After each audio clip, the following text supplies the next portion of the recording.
Yo, what's up everybody, it's your boy MagicalGarrn here today, and I got a new hot and spicy deck tech that I've been playing in Masterduels.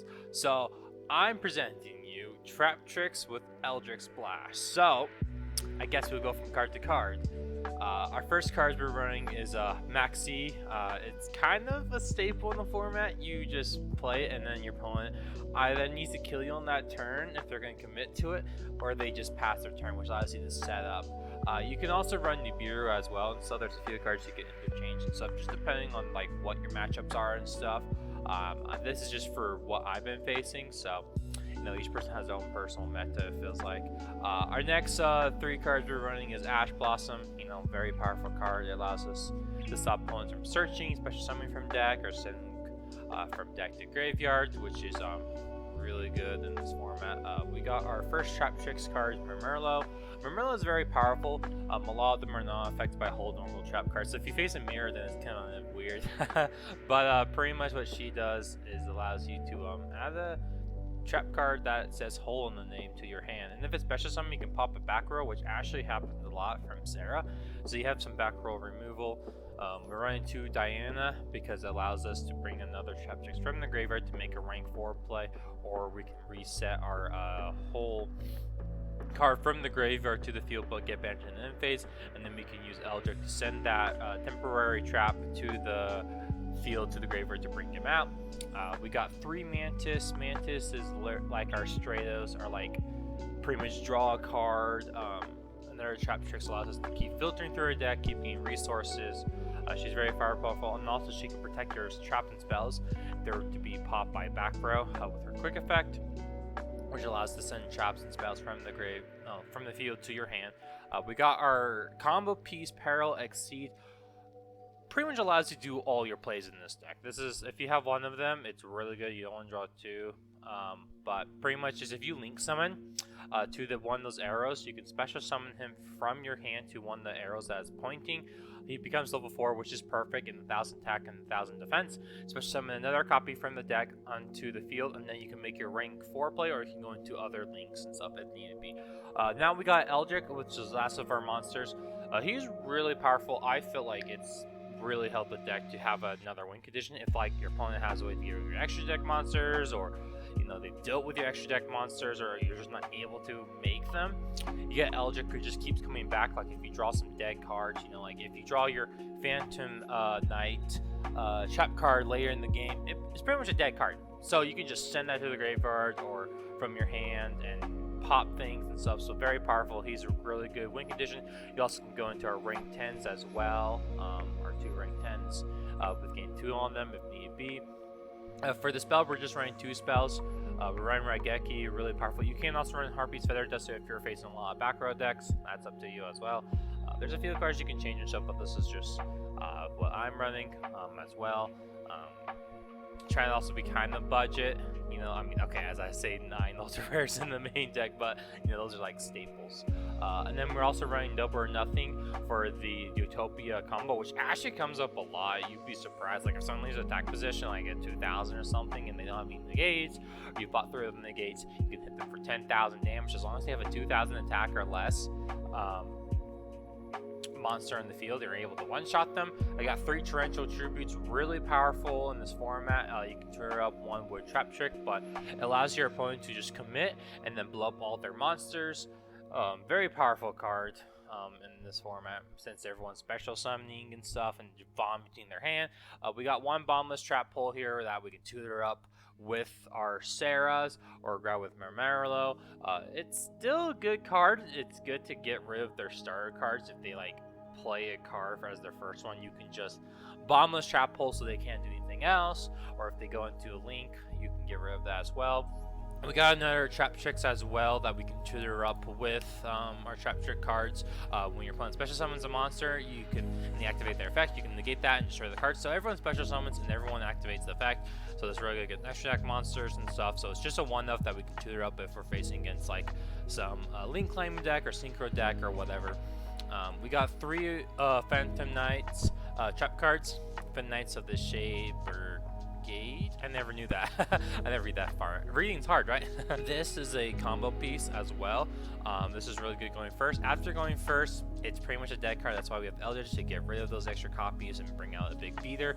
But pretty much what this guy does is, if you have no traps in your graveyard, you can special summon him as a level 4 monster, and that allows you to go into your rank 4s or your links. We have the link spire because it is a normal monster, so if you want to go into like access code talker or pop things and stuff, we're running 2 floodgate trap holes.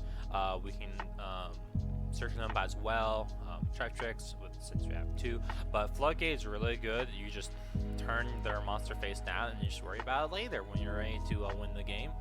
Very powerful. We got 1 trap trick, which allows us to search up our extra copies of any trap we want, including our Eldritch cards to fine tune. Very powerful card, but it allows you to only do 1 more trap after you use it, so it does have a downside, but it's pretty good though. We got Grave Digger's Trap Hole. Very powerful card if your opponent does a hand trap or activate in the graveyard. You can negate that effect and you do 2000 damage, which we actually have quite a burn damage in this deck, which allows us to actually kill our opponent a lot faster than you think. Allows Utopia combo to kill them easier. So that's it for like the traps and stuff. Now we're going to the Eldritch package. We got the Elixir of Scarlet Sanguine.